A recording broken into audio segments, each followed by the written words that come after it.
საარჩევნო კოდექსის განხილვა გრძელდება. ცვლილებები დღეს საპროცედურო საკითხთა კომიტეტის ხდომაზე განიხილეს. აქცენტი ემიგრანტების საპარლამენტო არჩევნებში მონაწილეობის წესის ცვლილებაზე გაკეთდა. ცვლილებების თანახმად საქართველოს მოქალაქეებს საპარლამენტო არჩევნებში ხმის მიცემა მხოლოდ ქვეყნის ფარგლებში შეეძლება. გადაწყვეტილების მიზეზად საერთაშორისო პრაქტიკის გადმოღება, გარეჩარების შეზღუდვა და ინფორმირებული არჩევნის გაკეთება დასახელდა.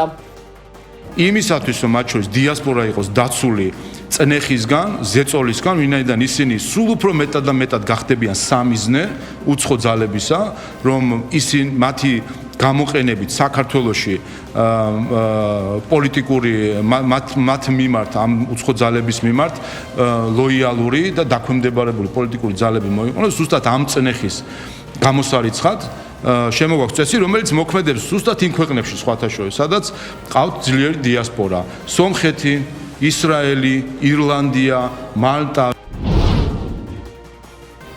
სამხრეთ ოსეთის ავტონომიური ოლქის ტერიტორიაზე დროებითი ადმინისტრაციულ ტერიტორიული ერთეულის გაუქმების ინიციატივის საკომიტეტო განხილვები დაიწყო. აღნიშნული ძალაში 1 იანვრიდან უნდა შევიდეს. მმართველ-გუნდში აცხადებენ, რომ კონსტიტუციური დარღვევით ტერმინი სამხრეთ ოსეთი და სამხრეთ ოსეთის ადმინისტრაცია ნაციონალური მოძრაობის ხელისუფლებამ შემოიღო, რაც ქვეყნის ღალატი იყო.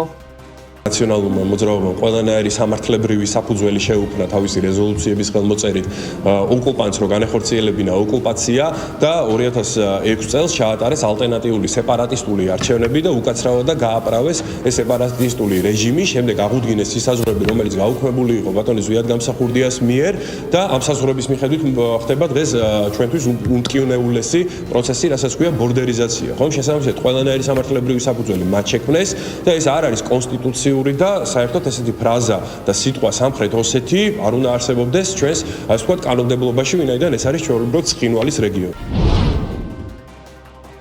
რუსეთი მეზობელ ქვეყნებში არ შეიჭრება. ნატო არ გაფართოვდება. ყირიმი, ლუგანსკი და დონეცკი დე-ფაქტო აღიარებულნი იქნებიან რუსულ რეგიონებად. მედიის ცნობით ჩამონათვალი დონალდ ტრამპის რუსეთ-უკრაინის ომის დასრულების გეგმის ნაწილია. მათივე ინფორმაციით გეგმა 28 პუნქტს შეიცავს. საუბარია ტერიტორიულ საკითხებზეც. კერძოდ ხერსონისა და ზაპოროჟიეს რეგიონებში საზღვარი ამ დროისთვის არსებულ ფრონტის ხაზზე გავა. უკრაინული ძალები კი გავლენ დონეცკის ოლქის იმ ნაწილიდან, რომელსაც ისინი ამჟამად აკონტროლებენ. Financial Times-ი უკრაინელ ოფიციალურ პირებზე დაყრდნობით წერს, რომ უკრაინული საზოგადოება სავარაუდოდ წინააღმდეგი იქნება ნებისმიერი შეთანხმების, რომელიც კაპიტულაციიდან მოსკოვისთვის უფრო მომგებიანად აღიქმება.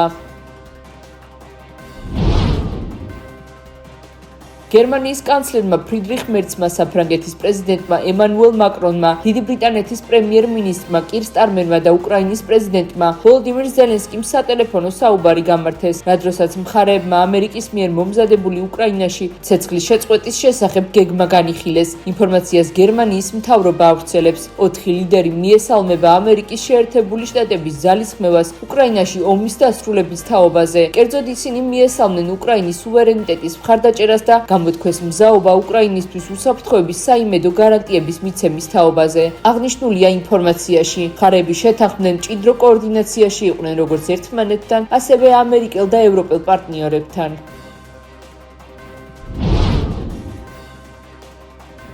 გამოცემა პოლიტიკოს ცნობით უკრაინაში მიმდინარე დიდმა კორუფციულმა სკანდალმა ქვეყნის იმიჯი მნიშვნელოვნად დააზიანა. როგორც გამოცემა წერს, კორუფციამ ასევე შეარყია ნდობა უკრაინის პრეზიდენტის ვოლოდიმირ ზელენსკის მიმართ. პოლიტიკოს განმარტებით სახელმწიფო კომპანია ენერგოატომის $100 მილიონ სკანდალიდან ზელენსკის ყველაზე მეტად მაინც ის ფაქტი აყენებს ზიანს, რომ ამ სქემაში მისი გარემოცვის ყველაზე ახლო წევრები მონაწილეობდნენ. ხელისუფლებაში მოსვლისას ზელენსკის ერთ-ერთი მთავარი დაპირება სწორედ კორუფციის წინააღმდეგ ბრძოლა იყო.